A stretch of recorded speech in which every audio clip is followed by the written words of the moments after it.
Good? Yep. Sweet, okay, cool. So, the very first thing I said, all your decisions, all your musicality, all your personal styling, I like it. It's great, keep doing it. Don't change anything about the things that you're doing.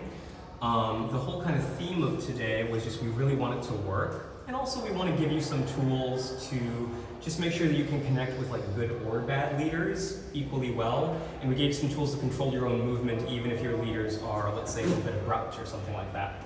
So the very first one of these was, I want to mention mindset real quick. So being okay with getting cut off.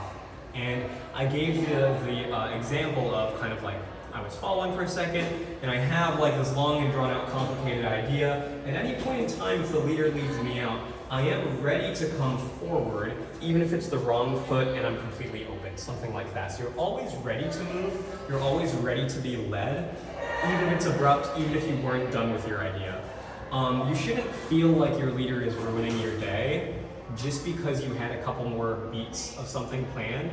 Especially because you can probably do a lot of this stuff on the way in. Like you are good enough of a dancer that that is not going to mess up your expression. You can dance just fine coming forward as well, not just hanging out in your anchor. So that's the first idea. Be okay with being cut off, but also it's not really messing you up anyway. So the first kind of technical thing was just this idea that you are going to try to always use your inside foot to send your spine toward the back wall. So just in a basic, I'm always thinking 4, I'm sending my spine back. 5 and 6, I'm just sending my spine away, all right? If I end up in a weird kind of side-on position, like that very last example we had with the blind man's whip with the opening, where you're ending out here, rather than trying to like just shift your weight all the way to this foot and being very, very attached to the idea that I need to get all the way here, don't. You know that you're heading there, you're using your inside foot to push your spine away from your leader, my leader's over here. But if my leader stops me before I get there, or they catch me, or they give me an abrupt redirect, because I wasn't trying to get all the way here and then having to switch directions, because I'm just in the process of heading in this direction, I can reverse at any point in time. We did that with a slingshot a couple times, and I forget what else. I led you in some rock and goes that maybe felt like a bit of a really fast turnaround. And we just kind of explored how much easier that was when you really just thought about, oh, I'm using my inside foot to send my spine toward my outside foot. If I get that nice full weight transfer and full stretch, awesome. But if my leader wants to lead a rock and go or a quick redirect or they have a sudden idea or there's a phrase change coming, you're good. Like you are totally fine. Second thing, maybe not second thing, but we're a little bit out of order, talk a little bit about frame. First part of the frame, your scapula, make sure that your shoulder blades are just drawn down toward your opposite hips. So this doesn't mean pushing your chest forward. We really just want that engagement.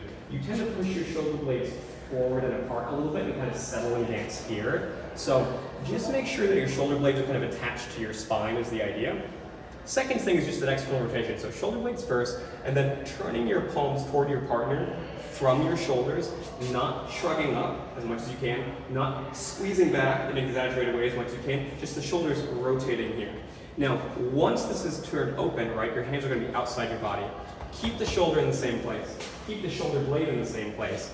Place your hand, palm down, in line with your shoulders. So wrist, elbow in line with your shoulder. Elbow's always pointing toward the floor, okay? So this is the width of your frame. And the fact that you have this, but your hand is here, because your palm wants to be here, and you don't move your shoulder, palm goes down, you'll feel some internal resistance here. That's a good thing. This is going to give you a much more solid frame. Your hands are still flexible. You can still move in whatever ways you want. This is not like making you stuck and rigid, but your shoulder's going to be a lot more intact, a lot more communicative, both to your leader and from your leader. So that was super key.